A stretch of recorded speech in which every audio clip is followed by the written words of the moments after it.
मनुष्याच्या समस्या काही संपायला तयारच नव्हत्या. त्यानं विचार केला की माझ्या आयुष्यात एक तरी दिवस असा आहे का की ज्याच्यामध्ये एकही समस्या आली नाही. आणि बरेच दिवस त्यानं ऑब्झर्व केल्यानंतर लक्षात आलं एकही दिवस असा नाही की जेव्हा कधी समस्या आलीच नाही.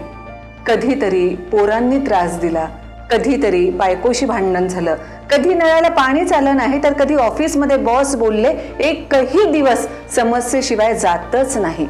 अतिशय वैतागला होता हा. आणि एक दिवस त्याला कुणीतरी सांगितलं की त्या उंच डोंगरावर एक गुरु महाराज आलेले आहेत आणि त्यांच्याकडे सगळ्या समस्यांचे उत्तरं असतात. त्याच्यामुळे तू एक काम कर ना की सगळ्याच्या सगळ्या समस्या त्यांना सांग.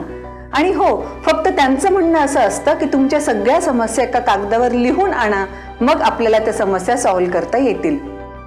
आता ह्या गृहस्थानं खरंच मनावर घेतलं की मला सगळ्या समस्यातून अगदी पूर्णपणे मोकळीक मिळालीच पाहिजे.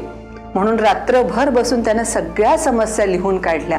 अगदी नळाला पाणी येत नाही पासून तर बॉस कधीतरी झापतात, कधीतरी पाऊस जास्त पडत नाही, कधी पाऊस इतका जास्त पडतो, अशा पद्धतीनं सगळ्या समस्यांचा पाढा त्यानं त्या कागदांवर वाचला होता. तब्बल 95 समस्या झाल्या होत्या. आणि दुसऱ्याच दिवशी या 95 समस्यांचा कागद घेऊन तो त्या डोंगरावर गेला, गुरु महाराजांना भेटला, त्यांच्याबद्दल जे ऐकलं होतं ते सगळं त्यांना सांगितलं आणि आपल्या समस्यांचा कागद सुद्धा त्यांच्या समोर ठेवला.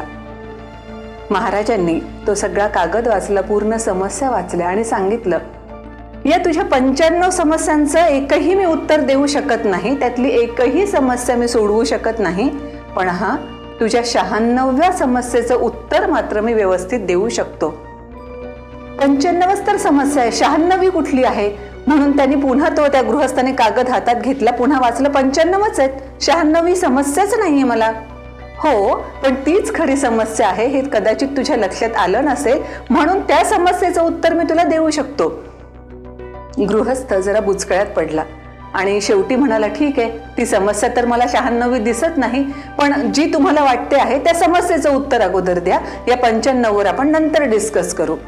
आणि मग महाराजांनी सांगितलं, तुझी सगळ्यात मोठी समस्या अशी आहे की आयुष्य नेहमीच समस्या रहित असेल असं तू गृहीत धरतोस आणि माझ्या आयुष्यात कोणत्याही दिवशी काहीच समस्या येऊ नये अशी तुझी अपेक्षा असते, जेव्हा की आयुष्यामध्ये असं कधीच घडत नाही. नळाला पाणी न येणं ही समस्या झाली का? ते डे टू डे लाईफ मधलं एक जस्ट प्रसंग आहे. कधी पत्नीशी वाद होतो, कधी मुलगा अरेरावीपणाने काहीतरी बोलून जातो, कधी आपल्या शेजारी काहीतरी बोलतो. या सगळ्या ज्या गोष्टी असतात ना, त्यांना समस्या या कॅटेगरीमध्ये तू टाकून चूक करत आहेस. या तर डे टू डे लाईफ मधल्या जस्ट होणाऱ्या गोष्टी आहेत. तू तुझा दृष्टिकोन जेव्हा बदलशील तेव्हा या सगळ्याच समस्या तुझ्या आयुष्यातून गेलेल्या आहेत हे तुझ्या स्वतःच्या लक्षात येईल. आणि मग त्या गृहस्थाला कळालं की खरंच आपली चूक कुठे होत होती. आयुष्यामध्ये कधीच काहीच प्रॉब्लेम येणार नाही किंवा सगळं काही आपण ठरवलेल्या प्रमाणेच होत राहील असं तर कधीच होत नसतं ना. म्हणूनच तर जे वेगळंही काही घडत असतं तेही ॲक्सेप्ट करणं आणि त्याला सोल्युशन काढणं किंवा ती परिस्थिती टॅकल कशी करायची हे शिकणं हे खूप जास्त महत्त्वाचं असतं बरं का. तुमच्याही आयुष्यात कधी आला असेल ना असा प्रसंग, जेव्हा तुम्हाला ती समस्या खूप मोठी वाटत होती, पण जस्ट तिला टॅकल करता आलं आणि तुमच्या लक्षात आलं, अरे ही समस्या एवढी मोठी नव्हतीच कधी. असं जर काही आयुष्यात घडलं असेल तर खाली कमेंट बॉक्समध्ये अवश्य लिहून आम्हाला कळवायचं आहे. थँक्यू.